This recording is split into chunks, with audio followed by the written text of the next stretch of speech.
जे किसी चीज का अंदर डर है, जे कोई चिंता परेशान कर रही है, तो सोच लो कि मालिक के घर तक पहुंच गया हुण मैनू चिंता करने की जरूरत नहीं है, मैनू विश्वास करने की जरूरत है।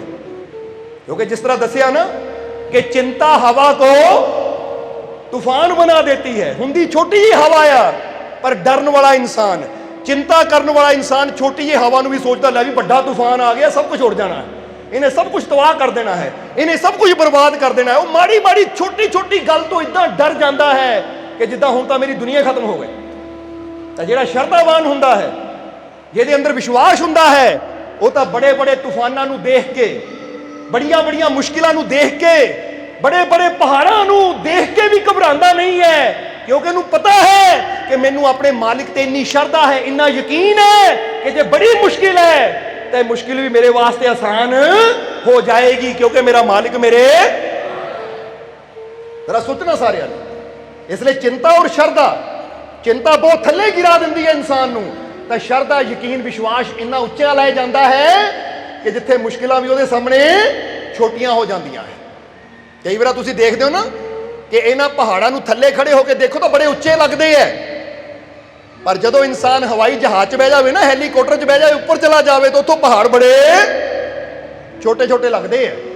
इसी तरह अपनी सोच नूं, अपने विश्वास नूं इन्ना उच्चा कर लेना है, तो तुसीं आप ही पाओगे कि जिन्हां मुश्किलां दुखां नूं मैं एडा बड़ा समझदा सी, हुण मालिक दे नाम दे जहाज विच बैठ के देख रहा हां, ये तो है ही बड़े छोटे छोटे। डरन की जरूरत की है? इसलिए फिर कहांगे कि चिंता हवा को तूफान कह दो नाल बना देती है, और श्रद्धा मुश्किल को आसान बना देती है। जदों यकीन आंदा है, श्रद्धा आंदी है कि मैनू पूरा विश्वास है मालिक ते, तो फिर वो मुश्किल आसान होनी शुरू हो जाती है, क्योंकि शक्ति देने वाला, ताकत देने वाला वो मालिक तो तुहाडे कित्थे बैठा है? अंदर बैठा है, हर पल तुहाडे नाल है। इसीलिए तो क्या है कि कभी भी ये ना सोचो कि गुरु रहबर पीर फकीर दुनिया तो चले गए या साडे तो दूर है। जिदा इत्थे कि फकीरां दा सच्चा किस्सा याद आ रहा सानू, एक फकीर होए जिन्हां दा नाम सी इब्ने हशर। की नाम सी? इब्ने हशर उन्हां दा नाम सी। एक दिन ना किसी प्रेमी ने जाके सवाल पूछया कि महाराज हजूर गौस होए है या जुनेद बगदादी वर्गे इन्ना कामिल औलिया फकीर होए है कि ये अज भी दुनिया ते जिंदा है या मर गए है? यानी जेडे रब दे सिमरन करने वाले, बंदगी करने वाले अज भी जिंदा है या मर गए है? तो इब्ने हशर जेडे फकीर सी ना, उन्होंने कहा सवाल करने वाले नूं कि ऐ नौजवान, तू इस तरह कर, 7 दिन बाद मेरे को आई। किन्ने दिनों बाद? 7 दिन बाद। वो कहता महाराज 7 दिन बाद की होना है? 7 दिन बाद की होना? जे जवाब है तो हुणे ही दे दो। वो कहते 7 दिनों बाद दरअसल मेरी मौत है, क्योंकि मेरा भी टाइम आ गया है। 7वें दिन मैं इस संसार नूं छड़ जाना, क्योंकि उसले बड़े बुजुर्ग हो चुके सी वो। इसलिए 7वें दिन नामी तेनों फिर तेरे सवाल का जवाब देवांगे कि जेडे पीर फकीर औलिया अवतार है जिंदा है या मर गए। समझते हो कि नहीं? हुण कहते हैं उन्हें सोचा कि आप ही मैनू कह रहे हैं कि 7वें दिन मैं मर जाना आ, तो आप ही कह रहे 7वें दिन आके जवाब ले ली, तो जे मर ही जाना फिर जवाब कितना मिलेगा मैनू? क्योंकि मुर्दा कितना जवाब देगा? जवाब तो जिंदा इंसान ही दे सकता है। पर मैनू आप कह रहे कि 7वें दिन आई जवाब मिल जाएगा, पर 7वें दिन मैं पूछा की होना? मर जाना मैं। उस गल समझ ना आई, क्योंकि हैरानी होंगी है कि नहीं कि आप ही कह रहे 7वें दिन में मर जाना है, तो फिर कह रहे 7वें दिन आई जवाब भी मिल जाएगा। पर हुण नौजवान जबरदस्ती का जवाब लै नहीं सकता सी, क्योंकि फकीरां ने कहा 7वें दिन जवाब देवांगे, आ जाई, जवाब मिल जाएगा। जदों जान लगा तो फकीरां ने फिर आवाज मारी, गल सुन, दोपहर तो बाद आई, जदों साडी लाश नूं कबर च रखिया जाएगा ना, उदों आके साडे मूंह नूं कफन चों कढ के फिर यह सवाल पुछी कि रब दे फकीर जिंदा या मर गए। वो होर भी हैरान हो गया कि कमाल की गल है। हुण जदों बंदा मर के कबर दे विच रख दिता गया, उन्होंने दफनाण लगे, मिट्टी पाण लगे है, उदों सवाल पुछी, फिर उदों कितना जवाब देणगे? पर फकीरां ने गल सारे विच कही सी, इसलिए वो कहंदा जी ठीक है। हुण वक्त गुजरिया, 7वें दिन जदों आया ਉਹ ਟਾਈਮ ਸੀ ਇਬਨੇ ਹਸ਼ਰ ਦੀ ਸੁਬਹ ਮੌਤ ਹੋ ਗਈ, ਕਿਉਂਕਿ ਆਤਮਾ ਪਰਮਾਤਮਾ ਚ ਲੀਨ ਹੋ ਗਈ ਔਰ ਉਹਨਾਂ ਦੀ ਮਈਅਤ ਨੂੰ ਤਿਆਰ ਕੀਤਾ ਗਿਆ, ਅਰਥੀ ਨੂੰ ਤਿਆਰ ਕੀਤਾ ਗਿਆ, ਨਲਾ ਧਲਾ ਕੇ ਬਸਤਰ ਪਵਾ ਕੇ ਕਫਨ ਚ ਲਪੇਟ ਕੇ ਜਦੋਂ ਉਹਨਾਂ ਦੀ ਲਾਸ਼ ਕਬਰ 'ਚ ਰੱਖੀ ਗਈ ਤਾਂ ਉਸ ਲਈ ਉਹ ਆਦਮੀ ਆਇਆ ਔਰ ਉਹਨਾਂ ਫਕੀਰਾਂ ਦੇ ਸੇਵਕਾਂ ਨੂੰ ਕਿਹਾ ਕਿ ਤੁਹਾਨੂੰ ਯਾਦ ਹੈ ਕਿ ਹਫ਼ਤਾ ਪਹਿਲਾਂ ਇਹਨਾਂ ਨੇ ਕਿਹਾ ਸੀ? ਉਹ ਕਹਿੰਦੇ ਹਾਂ ਕਿਹਾ ਸੀ। ਹੁਣ ਲਾਸ਼ ਕਬਰ 'ਚ ਰੱਖੀ ਗਈ ਹੈ, ਜਾ ਉਹਨਾਂ ਦੇ ਹੁਕਮ ਮੁਤਾਬਿਕ ਪੁੱਛ ਲੈ। ਕਹਿੰਦੇ ਗਿਆ, ਕਫਨ ਚੋਂ ਮੂੰਹ ਬਾਹਰ ਕੱਢਿਆ, ਮਨ ਨੂੰ ਯਕੀਨ ਜਿਹਾ ਤਾਂ ਹੋਵੇ ਨਾ ਕਿ ਹੁਣ ਜੀਂਦੇ ਜੀ ਤਾਂ ਜਵਾਬ ਦਿੱਤਾ ਨਹੀਂ ਤਾਂ ਮਰਿਆ ਨੇ ਜਵਾਬ ਕੀ ਦੇਣਾ ਹੈ, ਪਰ ਫਿਰ ਵੀ ਪੁੱਛਦਾ ਹੈ ਕਿ ਮਹਾਰਾਜ ਤੁਸੀਂ ਕਹਿੰਦੇ ਸੀ ਕਿ ਜਦੋਂ ਮੈਂ ਮਰ ਜਾਵਾਂਗਾ ਕਫਨ ਦੇ ਵਿੱਚੋਂ ਮੇਰਾ ਮੂੰਹ ਕੱਢ ਕੇ ਕਬਰ ਦੇ ਵਿੱਚ ਉਤਰ ਕੇ ਪੁੱਛ ਲਈ ਕਿ ਰੱਬ ਦੇ ਵਲੀ ਔਲੀਆ ਜਿੰਦਾ ਹੈ ਜਾਂ ਮਰ ਗਏ? ਕਹਿੰਦਾ ਮਹਾਰਾਜ ਹੁਣ ਦੱਸੋ ਜਿੰਦਾ ਜਾਂ ਮਰ ਗਏ? ਕਹਿੰਦੇ ਜਦੋਂ ਇੰਨੀ ਗੱਲ ਪੁੱਛੀ ਨਾ ਤਾਂ ਇਬਨੇ ਹਸ਼ਰ ਨੇ ਆਪਣੀਆਂ ਅੱਖਾਂ ਖੋਲੀਆਂ ਔਰ ਅੱਖਾਂ ਖੋਲ ਕੇ ਕਹਿਣ ਲੱਗੇ, ਉਹ ਯਾਦ ਰੱਖ ਖੁਦਾ ਨਾਲ ਮੁਹੱਬਤ ਕਰਨ ਵਾਲਾ ਹਰ ਇਨਸਾਨ ਜਿੰਦਾ ਹੈ, ਮੈਂ ਵੀ ਜਿੰਦਾ ਤਾਂ ਉਹ ਵੀ ਜਿੰਦਾ ਹੀ ਸੀ, ਆ ਦੇਖ ਲੈ। ਕਹਿ ਕੇ ਫਿਰ ਉਹਨਾਂ ਨੇ ਅੱਖਾਂ ਬੰਦ ਕਰ ਲਈਆਂ। ਜਵਾਬ ਦਿੱਤਾ ਉਹਨਾਂ ਨੇ ਕਿ ਰੱਬ ਨਾਲ ਜਿਹੜੇ ਪਿਆਰ ਕਰਨ ਵਾਲੇ ਨਾ, ਮੁਹੱਬਤ ਕਰਨ ਵਾਲੇ ਆ, ਉਹਨਾਂ ਨੂੰ ਕਦੀ ਮੁਰਦਾ ਨਾ ਸਮਝੋ। ਤਾਂ ਹੀ ਤਾਂ ਗੁਰੂਆਂ ਨੇ ਵੀ ਕਿਹਾ ਨਾ, ਸਤਿਗੁਰ ਮੇਰਾ ਸਦਾ ਸਦਾ ਨਾ ਆਵੇ ਨਾ ਜਾਏ, ਸੋ ਅਬਨਾਸ਼ੀ ਪੁਰਖ ਹੈ ਸਭ ਮੇ ਰਹਿਆ ਸਮਾਏ। ਕਿ ਸਤਿਗੁਰ ਤਾਂ ਸਦਾ ਹੀ ਸਦਾ ਹੈ, ਬਸ ਅੰਦਰ ਪਿਆਰ ਵਿਸ਼ਵਾਸ ਹੋਣਾ ਚਾਹੀਦਾ ਹੈ, ਯਕੀਨ ਹੋਣਾ ਚਾਹੀਦਾ ਹੈ। ਇਹ ਇਸ਼ਾਰਾ ਕੀ ਹੈ? ਇਹ ਇਸ਼ਾਰਾ ਹੈ ਕਿ ਅਗਰ ਸਾਨੂੰ ਆਪਣੇ ਮੁਰਸ਼ਿਦ ਨਾਲ, ਸਤਿਗੁਰ ਨਾਲ ਜਾਂ ਪਰਮਾਤਮਾ ਨਾਲ ਪਿਆਰ ਹੈ ਤਾਂ ਕਦੀ ਵੀ ਇਹ ਨਾ ਸੋਚੀਏ ਕਿ ਸਾਡੇ ਤੋਂ ਦੂਰ ਹੈ, ਉਹ ਸਾਡੇ ਤੋਂ ਵੱਖ ਹੈ। ਤਾਂ ਹੀ ਅਸੀਂ ਹਮੇਸ਼ਾ ਕਹੀਦਾ ਹੈ, ਅਗਰ ਕੋਈ ਮੁਸ਼ਕਿਲ ਆਵੇ, ਅਗਰ ਕੋਈ ਪ੍ਰੋਬਲਮ ਆਵੇ ਤਾਂ ਇੱਕ ਗੱਲ ਦਾ ਪੂਰਾ ਯਕੀਨ ਰੱਖੋ, ਵਿਸ਼ਵਾਸ ਰੱਖੋ ਕਿ ਮੈਂ ਇਕੱਲਾ ਨਹੀਂ ਹਾਂ। ਅਗਰ ਮੇਰੇ ਸਾਹਮਣੇ ਪ੍ਰੋਬਲਮ ਆਈ ਹੈ ਤਾਂ ਮੇਰਾ ਸਾਥ ਦੇਣ ਵਾਲਾ ਮੇਰਾ ਮਾਲਿਕ ਮੇਰੇ ਨਾਲ ਹੈ, ਮੈਨੂੰ ਇਹ ਮੁਸ਼ਕਿਲ ਚੋਂ ਕੱਢਣ ਵਾਲਾ ਮੇਰਾ ਮਾਲਿਕ ਮੇਰੇ ਨਾਲ ਹੈ। ਠੀਕ ਹੈ, ਜਦੋਂ ਮੌਤ ਆਣੀ ਹੈ ਜਾਣਾ ਸਭ ਨਹੀਂ ਹੈ, ਪਰ ਜਦ ਤੱਕ ਮੇਰੀ ਜ਼ਿੰਦਗੀ ਹੈ ਨਾ, ਮੈਨੂੰ ਹਰ ਕਦਮ ਤੇ ਸਹਾਇਤਾ ਕਰਨ ਵਾਲਾ ਉਹ ਮੇਰਾ ਮਾਲਿਕ ਮੇਰੇ ਨਾਲ ਹੈ, ਮੈਂ ਇਕੱਲਾ ਨਹੀਂ ਹਾਂ। ਸਮਝਦੇ ਹੋ ਕਿ ਨਹੀਂ? ਇਸ ਲਈ ਇਹ ਗੱਲ ਹਮੇਸ਼ਾ ਆਪਣੇ ਅੰਦਰ ਇੱਕ ਵਿਸ਼ਵਾਸ, ਇੱਕ ਸ਼ਰਧਾ ਦੇ ਨਾਲ ਇਨਸਾਨ ਨੂੰ ਯਾਦ ਰੱਖਣੀ ਚਾਹੀਦੀ ਹੈ। ਔਰ ਇਬਨੇ ਹਸ਼ਰ ਨੇ ਆਪਣੇ ਜੀਵਨ ਦੇ ਵਿੱਚ ਇਹ ਘਟਨਾ ਬਾਰੇ ਕਿਉਂ ਦੱਸਿਆ? ਉਹ ਕਹਿੰਦੇ ਜੇ ਉਹਨੂੰ ਜੀਂਦੇ ਜੀ ਜਵਾਬ ਦਿੱਤਾ ਜਾਂਦਾ ਤਾਂ ਸ਼ਾਇਦ ਉਹਨੂੰ ਪਤਾ ਨਾ ਲੱਗਦਾ, ਪਰ ਜਦੋਂ ਹੁਣ ਮੁਰਦੇ ਨੇ ਅੱਖਾਂ ਖੋਲ ਕੇ ਕਹਿ ਦਿੱਤੀਆਂ ਨਾ ਕਿ ਦੇਖ ਭਾਈ, ਜੇ ਮੈਂ ਜਿੰਦਾ ਹਾਂ ਤਾਂ ਉਹ ਫਕੀਰ, ਉਹ ਔਲੀਆ, ਉਹ ਅਵਤਾਰ, ਉਹ ਗੁਰੂ ਰਹਿਬਰ ਵੀ ਜਿੰਦਾ ਹੀ ਹੈ। ਉਹਨਾਂ ਨੂੰ ਮੁਰਦਾ ਨਾ ਸਮਝੋ, ਉਹਨਾਂ ਨੂੰ ਦੂਰ ਨਾ ਸਮਝੋ, ਕਿਉਂਕਿ ਰੱਬ ਦੀਆਂ ਰਹਿਮਤਾਂ, ਪਰਮਾਤਮਾ ਦੀਆਂ ਰਹਿਮਤਾਂ, ਪਰਮਾਤਮਾ ਦੀਆਂ ਬਖਸ਼ਿਸ਼ਾਂ ਤੁਹਾਡੇ ਵਿਸ਼ਵਾਸ ਦੇ ਨਾਲ, ਤੁਹਾਡੇ ਯਕੀਨ ਦੇ ਨਾਲ, ਤੁਹਾਡੇ ਭਰੋਸੇ ਨਾਲ, ਤੁਹਾਡੀ ਸ਼ਰਧਾ ਦੇ ਨਾਲ ਜੁੜੀਆਂ ਹੋਈਆਂ ਹੈ। ਬੋਲੋ ਸਮਝਦੇ ਹੋ ਕਿ ਨਹੀਂ? ਅੱਜ ਵੀ ਜੇ ਤੁਸੀਂ ਮਾਲਕ ਦੇ ਘਰ 'ਚ ਬੈਠੇ ਹੋ ਨਾ, ਤਾਂ ਜੇ ਇਸ ਵਿਸ਼ਵਾਸ ਨਾਲ ਬੈਠੇ ਹੋ ਕਿ ਮੈਂ ਸਤਸੰਗ 'ਚ ਨਹੀਂ ਬੈਠਾ, ਮੈਂ ਆਪਣੇ ਮਾਲਕ ਦੇ ਘਰ 'ਚ ਬੈਠਾ ਤਾਂ ਮੇਰੇ ਤੇ ਰਹਿਮਤਾਂ ਦੀ ਬਰਸਾਤ ਹੋ ਰਹੀ ਹੈ, ਮੇਰੀ ਝੋਲੀ ਰਹਿਮਤਾਂ ਨਾਲ ਭਰ ਰਹੀ ਹੈ। ਅਗਰ ਇਹ ਨਾਲ ਫੀਲ ਕਰੋਗੇ ਤਾਂ ਅਸੀਂ ਫਿਰ ਕਵਾਂਗੇ, ਅਗਰ ਇਸ ਫੀਲਿੰਗ ਨਾਲ, ਇਸ ਵਿਸ਼ਵਾਸ ਨਾਲ ਬੈਠੋਗੇ ਨਾ ਤਾਂ ਸਤਸੰਗ 'ਚ ਬੈਠਿਆਂ ਜੀਵਾਂ ਦੇ ਦੁੱਖ ਦੂਰ ਹੋ ਜਾਣਗੇ। ਸਮਝਦੇ ਹੋ ਆਪਣੇ? ਕਿਉਂਕਿ ਉਹਦੀ ਰਹਿਮਤ, ਉਹਦੀ ਬਖਸ਼ਿਸ਼ ਅਸੰਭਵ ਨੂੰ ਸੰਭਵ ਕਰਕੇ ਦਿਖਾਉਂਦੀ ਹੈ। ਬਸ ਜ਼ਰੂਰਤ ਹੈ ਜਿੱਦਾਂ ਦੱਸਿਆ ਅੰਦਰ ਸਾਹਸ ਔਰ ਵਿਸ਼ਵਾਸ। ਸਾਹਸ ਮਤਲਬ ਮੈਂ ਕਿਸੇ ਮੁਸ਼ਕਿਲ ਤੋਂ ਡਰਨਾ ਨਹੀਂ, ਔਰ ਵਿਸ਼ਵਾਸ ਮਤਲਬ ਮੈਨੂੰ ਆਪਣੇ ਮਾਲਿਕ ਤੇ ਵਿਸ਼ਵਾਸ ਹੈ ਕਿ ਹਰ ਮੁਸ਼ਕਿਲ ਦਾ ਹੱਲ ਮੇਰਾ ਮਾਲਿਕ ਕਰੇਗਾ। ਇਸ ਲਈ ਚਿੰਤਾ ਕਰਨੀ ਬੰਦ ਕਰੋ ਔਰ ਸ਼ਰਧਾ अपने अंदर पैदा करो, फिर बड़ी तो बड़ी मुश्किल भी आसान होनी शुरू हो जाएगी। और जिस तरह दसिया कि यूं ही नहीं जाते लोग मंदिर में पूजा करने, आस्था पत्थर को भगवान बना देती है। कि जिहड़ी इंसान की आस्था हुंदी है ना, इंसान की एक भावना हुंदी है, प्रेम भावना, एक शरधा भावना जिहड़ी हुंदी है। जिद्दां हुण धन्ने भगत दी तुहानूं सारिआं नूं कहानी का पता ही है, जीवन की साखी का पता ही है कि धन्ने ने आस्था दे नाल, विश्वास दे नाल पत्थर नूं तकिया, पत्थर नूं मन्निया तो उहदे चों भगवान नूं प्रगट होना पै गया। सो इहदा मतलब की है? इत्थे बड़ी समझण वाली गल है कि धन्ने का विश्वास इदां दा सी कि पत्थर चों भगवान पैदा हो गया। तो एक बार कबीर साहब ने बड़ी प्यारी गल कही, कहंदे ऐ प्यारिया एक भगत का विश्वास पत्थर चों भगवान नूं पैदा कर सकता, फिर तेरा गुरु तो जींदा है, तू उत्ते विश्वास करके कि उचों रब नूं नहीं पा सकता? पा सकता है, पर जरूरत है कादी? विश्वास की जरूरत है, यकीन की जरूरत है, भरोसे की। इसलिए अपने अंदर विश्वास रखो, क्योंकि एक बड़ा प्यारा वचन है कि कहते संपूर्ण शक्तिशाली ब्रह्मांड में, संपूर्ण शक्तिशाली ब्रह्मांड में कहीं भी दुर्बलता निवास नहीं करती सिवाय चिंतित और डरे हुए मनुष्य के मन के सिवा। बड़ा बड़ा समझने वाला वचन है यह, क्योंकि कई बार ना कुछ वचन होंगे है। महात्मा बुद्ध की एक लाइन है बड़ी प्यारी, जिहड़ा दस रही है तुहानू।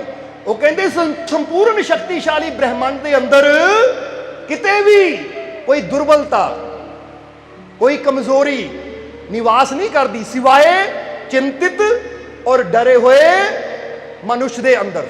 इस तो सिवा, यानी जिहदे अंदर डर है ना, जिहदे अंदर चिंता है, कहते उतों ही दुर्बलता, उतों ही कमजोरी, उतों ही वीकनेस शुरू होती है। नहीं तो पूरे ब्रह्मांड अंदर सिवाय शक्तिशाली परमात्मा तो है ही कुछ नहीं। समझ दियो कि नहीं? हुण तुसीं ये फील करके देखो अपने अंदर, ये फील करके देखना है कि मेरे अंदर डर नहीं है, मेरे अंदर मेरे मालिक की रहमत समाई हुई है। मेरे अंदर कोई चिंता नहीं है, फिक्र नहीं है, मेरे रोम रोम अंदर मेरे मालिक की शक्ति अपना काम कर रही है।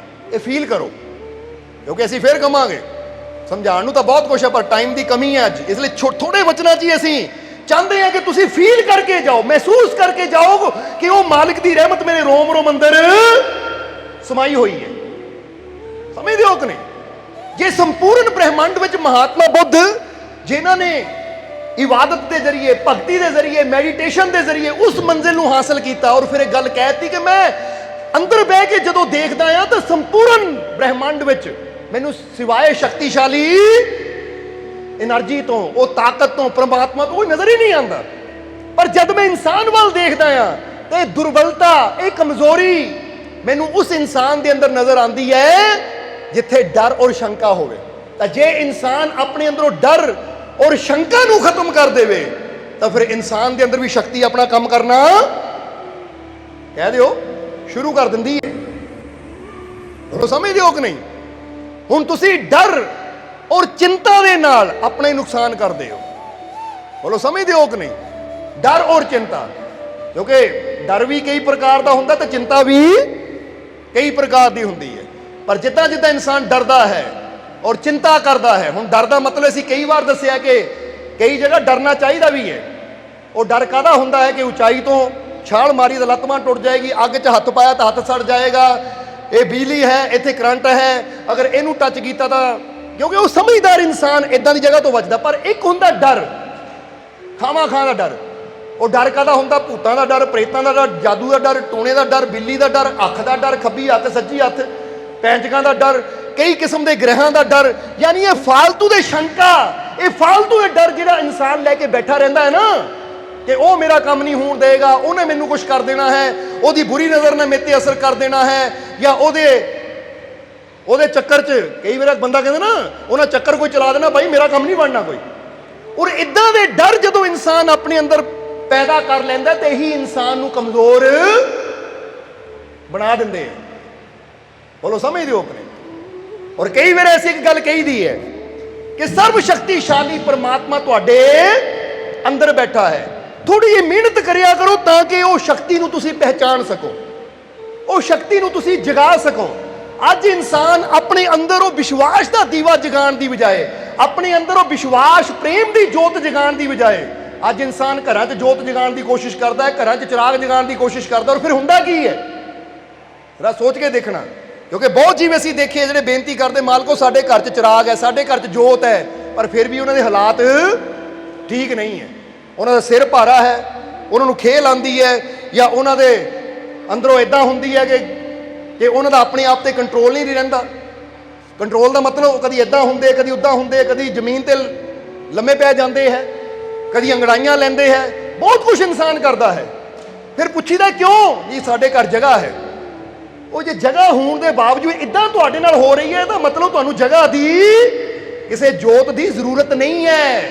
ਕਿਉਂਕਿ ਇਨਸਾਨ ਜੇ ਪ੍ਰਮਾਤਮਾ ਦੀ ਬੰਦਗੀ ਕਰਦਾ ਹੈ ਤਾਂ ਉਹਦੇ ਜੀਵਨ 'ਚ ਆਨੰਦ ਵਧਣਾ ਚਾਹੀਦਾ ਹੈ, ਨਾ ਕਿ ਪਰੇਸ਼ਾਨੀਆਂ ਵਧੇ, ਨਾ ਕਿ ਸਰੀਰ ਤੋੜ ਮਰੋੜ ਹੋਵੇ, ਬਲਕਿ ਪ੍ਰਮਾਤਮਾ ਦੀ ਬੰਦਗੀ ਕਰਕੇ ਤਾਂ ਸਰੀਰ, ਇਹ ਬਾਡੀ ਦਿਨ ਪ੍ਰਤੀ ਦਿਨ ਫਿੱਟ ਹੋਣੀ ਚਾਹੀਦੀ ਹੈ, ਤੰਦਰੁਸਤ ਹੋਣੀ ਚਾਹੀਦੀ ਹੈ। ਪਰ ਜੇ ਦਿਨ ਪ੍ਰਤੀ ਦਿਨ ਸਾਡਾ ਸਰੀਰ ਟੁੱਟਦਾ ਜਾ ਰਿਹਾ ਹੈ ਔਰ ਅਸੀਂ ਕਿਸੇ ਮੂਹਰੇ ਬੈਠ ਵੀ ਨਹੀਂ ਸਕਦੇ, ਕਿਸੇ ਕੋਲ ਜਾ ਵੀ ਨਹੀਂ ਸਕਦੇ, ਪਤਾ ਨਹੀਂ ਕਿਹੜੇ ਵੇਲੇ ਉਹ ਵਾਸੀਆਂ ਆਣੀਆਂ ਸ਼ੁਰੂ ਹੋ ਜਾਣੀਆਂ, ਕਿਹੜੇ ਵੇਲੇ ਸਿਰ ਘੁੰਮਣਾ ਸ਼ੁਰੂ ਹੋ ਜਾਣਾ, ਤਾਂ ਫਿਰ ਲੋਕ ਮਜ਼ਾਕ ਉਡਾਉਂਦੇ ਆ। ਫਿਰ ਅਸੀਂ ਕਹਿੰਦੇ ਕੀ ਫਾਇਦਾ ਜੋਤ ਜਗਾਉਣ ਦਾ, ਚਿਰਾਗ ਕਰਨ ਦਾ, ਜੇ ਸਾਡੇ ਜੀਵਨ 'ਚ ਹਾਲਾਤ ਹੀ ਇਦਾਂ ਦੇ। ਸੋ ਇਹ ਉਹਨਾਂ ਜੀਵਾਂ ਵਾਸਤੇ ਜ਼ਰੂਰੀ ਹੈ ਕਿ ਜਿਨ੍ਹਾਂ ਨੇ ਘਰਾਂ 'ਚ, ਉਹ ਕਹਿੰਦੇ ਸਾਡੇ ਘਰ ਫਲਾਣੇ ਸ਼ੇਸ਼ਨਾਗ ਦੀ ਜਗ੍ਹਾ ਹੈ, ਤਾਂ ਫਿਰ ਸ਼ੇਸ਼ਨਾਗ ਵਾਂਗੂ ਫਰਾਟੇ ਮਾਰਦੇ।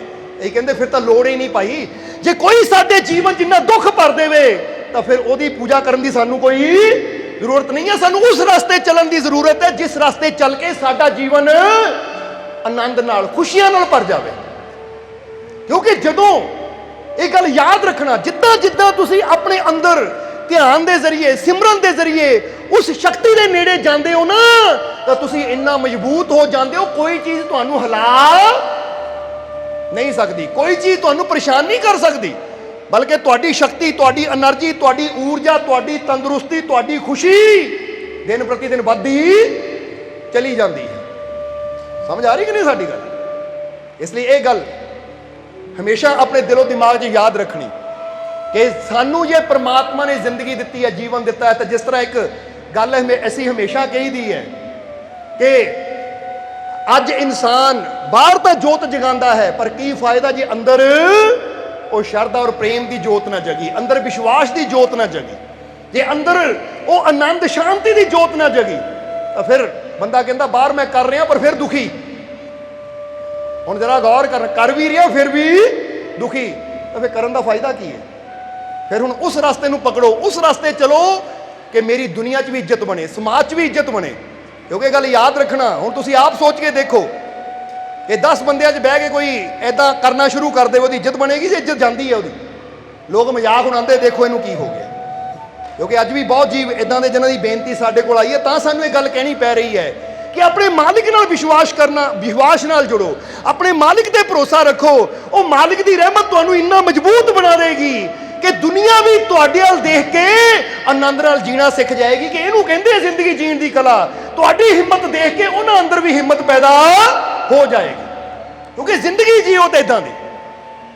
ਇਸ ਲਈ ਅਸੀਂ ਗੱਲ ਕਹਿਣੀ ਚਾਹਾਂਗੇ, ਜਿਸ ਤਰ੍ਹਾਂ ਅੱਜ ਤੁਸੀਂ ਜਾਣਦੇ ਹੋ ਕਿ ਬਾਬਾ ਸਾਹਿਬ ਅੰਬੇਡਕਰ ਜੀ ਦੀ ਅੱਜ ਜਯੰਤੀ ਵੀ ਹੈ, ਉਹਨਾਂ ਦਾ ਪਵਿੱਤਰ ਜਨਮ ਦਿਵਸ ਵੀ ਹੈ। ਔਰ ਅਗਰ ਉਹਨਾਂ ਦੇ ਜੀਵਨ ਨੂੰ ਦੇਖਿਆ ਜਾਵੇ ਨਾ, ਤਾਂ ਅਸੀਂ ਕਹਾਂਗੇ ਕਿ ਅਗਰ ਇਨਸਾਨ ਉਹਨਾਂ ਦੇ ਜੀਵਨ ਨੂੰ ਹੀ ਸਮਝ ਲਵੇ ਤਾਂ ਇਨਸਾਨ ਨੂੰ ਇੰਨੀ ਸ਼ਕਤੀ ਮਿਲਦੀ ਹੈ, ਇਨਸਾਨ ਨੂੰ ਇੰਨੀ ਹਿੰਮਤ ਮਿਲਦੀ ਹੈ, ਇੰਨਾ ਹੌਸਲਾ ਮਿਲਦਾ ਹੈ ਕਿ ਜੇ ਉਹ ਇਦਾਂ ਦੇ ਬੁਰੇ ਹਾਲਾਤ ਚੋਂ ਨਿਕਲ ਕੇ ਸੂਰਜ ਦੀ ਤਰ੍ਹਾਂ ਚਮਕ ਕੇ ਪੂਰੇ ਸੰਸਾਰ ਨੂੰ ਪ੍ਰਕਾਸ਼ਿਤ ਕਰ ਸਕਦੇ ਆ, ਤਾਂ ਭਾਈ ਫਿਰ ਅਸੀਂ ਕੀ ਨਹੀਂ ਕਰ ਸਕਦੇ? ਜਰਾ ਸੋਚ ਕੇ ਦੇਖੋ।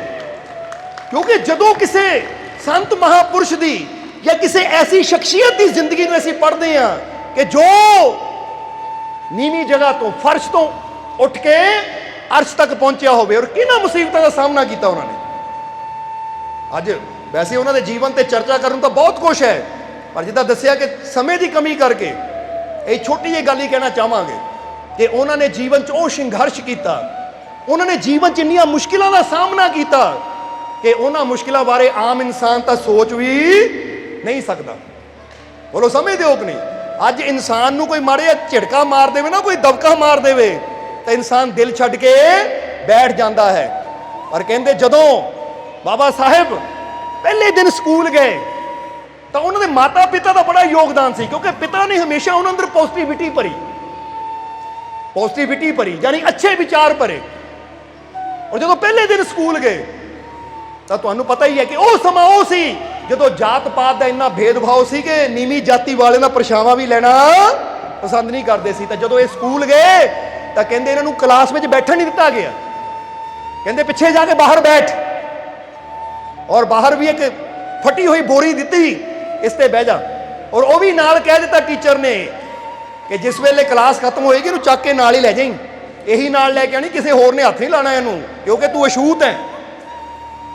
जरा समझना सारिਆਂ ने। ਜਦੋਂ ਪਹਿਲੇ ਦਿਨ ਇਹ ਵਿਵਹਾਰ ਹੋਇਆ ਉਹਨਾਂ ਨਾਲ, ਪਾਣੀ ਪੀਣ ਵਾਸਤੇ ਘੜੇ ਕੋ ਗਏ ਤਾਂ ਚਪੜਾਸੀ ਨੇ ਦਬਕਾ ਮਾਰਿਆ, ਹੱਥ ਨਹੀਂ ਲਾਣਾ ਬਰਤਨ ਨੂੰ, ਬਲਕਿ ਮੈਂ ਪਾਣੀ ਉੱਪਰੋਂ ਪਾਉਂਦਾ, ਥੱਲੇ ਬਹਿ ਕੇ ਪਾਣੀ ਪੀ। ਇੱਕ ਬੱਚੇ ਦੇ ਨਾਲ ਜਦੋਂ ਇਸ ਤਰ੍ਹਾਂ ਹੁੰਦਾ ਤਾਂ ਬੱਚੇ ਦੇ ਦਿਲ ਤੇ ਕੀ ਅਸਰ ਹੁੰਦਾ ਹੈ।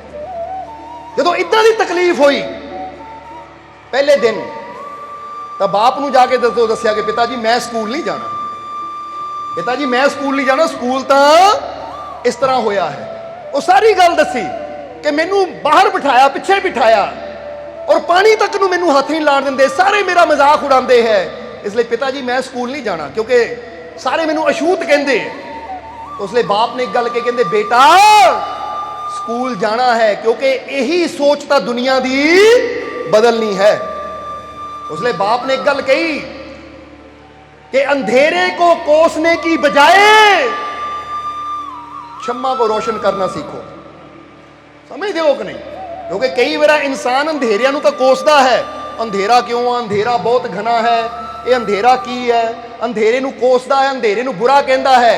पर वो बाप ने की किया कि बेटा अंधेरे नू कोसना नहीं है, क्योंकि इस वेले भी लोगों के मनां च एक जात पात नू लैके बड़ा अंधकार छाया होया है, नफरत का अंधेरा है, ऊंच नीच के भेदभावां का अंधेरा है। इसलिए बेटा ऐसी इनू कोसना नहीं है, डरना नहीं है, बल्कि एक ऐसी क्षमा ज्ञान की जगानी है, एक ऐसी क्षमा साहस की जगानी है, एक ऐसी क्षमा प्रेम की जगानी है कि ये जिहड़ा लोगों के अंदर जात पात ऊंच नीच का अंधकार है यह खत्म करना है। और बेटा ये तू करना है, इसलिए ये फिर ही होएगा अगर तू इन्हां च बह के शिक्षा प्राप्त करेगा। ये मोटिवेशन हुंदा है कि जो पिता इन्नी गल बाप अपनी औलाद नूं कहंदा है। अज माता पिता नूं बच्चे कहना आ काम नहीं करना इदां, अच्छा बेटा कोई गल रहन दे, फिर बोलो समझदे हो कि नहीं? पर कहा जाता है जिदा चणक्या ने भी कहा है कि मूर्ख की तारीफ नालों गुरु की झिड़क 1000 गुना ज़्यादा चंगी हुंदी है। कहंदे कोई मूर्ख तुहाडी तारीफ करी जावे ना तो उसकी तारीफ नालों एक ज्ञानी गुरु की मारी हुई झिड़क 100 गुना ज़्यादा चंगी, 1000 गुना ज़्यादा चंगी है। क्योंकि मूर्ख की तारीफ भी उदां दी होनी है तो गुरु की झिड़क विच भी तुहाडा सुधार होना है, तुहाडीआं कमियां दूर होणीआं है। समझदे हो कि नहीं? इसलिए जो बाप ने कहा कि बेटा यही तो भेदभाव खत्म करने हैं, इहदे नाल ही तो लड़ना है, और इहदे वास्ते शिक्षा बहुत ही जरूरी है। क्योंकि उस वेले ज्ञान नूं शक्ति मन्निया जाता सी। बोलो समझदे हो कि नहीं? इसलिए तुसीं एक लाइन पढ़ी होएगी बाबा साहेब दी कि तुम्हारे पांव में चप्पल हो चाहे ना हो, लेकिन तुम्हारे हाथ में किताब जरूर होनी चाहिए। वो कहते पैरों च चप्पल होवे ना होवे, नंगे पैरी चल लियो, पर हाथ च किताब जरूर होनी चाहिए। क्योंकि अज ज्ञान ही शक्ति है, जिहदे अंदर ज्ञान पैदा होएगा वही हर तरह के भरम चो, हर तरह के विकार चो, हर तरह के भेदभाव चो उपर उठेगा। ये गल याद रखना हमेशा। इसलिए असीं कहना चाहांगे, क्योंकि जदों उन्होंने जीवन बारे देखीदा ना, अज जिन्ने भी जिन्होंने कहते ना नीच दलीत कहा जाता सी, उस वेले उन्होंने हक की खातर उन्होंने वो लड़ाई की कि अज सारिਆਂ ਨੂੰ उन्हें तस्वीर अगे फुल जरूर रखना चाहिए है कि अज तुहाडे करके सानूं मान सन्मान नाल जीण दा मौका मिल रहा है। याद रखो सारे, और खास करके लड़कियां नूं, औरतां नूं, क्योंकि अगर अज औरतां कॉलेजां स्कूलों च पढ़ रही हैं ना, कोई भी जगह होगी औरत अज काम कर रही है, खास करके भारत के अंदर, तो सारी डॉक्टर भीमराव अंबेडकर जी की वजह के नाल ही हो रहा है। क्योंकि उन्होंने ही औरत नूं शिक्षा का हक दिलाया और ये जात पात के भेदभाव खत्म किए। क्योंकि उन्होंने कहा सी। वीडियो अच्छी लगी हो तो कृपया इसे शेयर जरूर करें। आपके शेयर करने से अगर किसी की जिंदगी में अच्छा बदलाव आता है, पॉजिटिव चेंज आती है, तो ये भी आपकी तरफ से किया गया एक नेक कर्म होगा, एक सेवा होगी। तो वीडियो को शेयर जरूर करें, और वीडियो देखने के लिए सर्व संजय दरबार कांटियां शरीफ यूट्यूब चैनल को सब्सक्राइब करें और फेसबुक पेज को फॉलो करना ना भूलें। जय माता। जय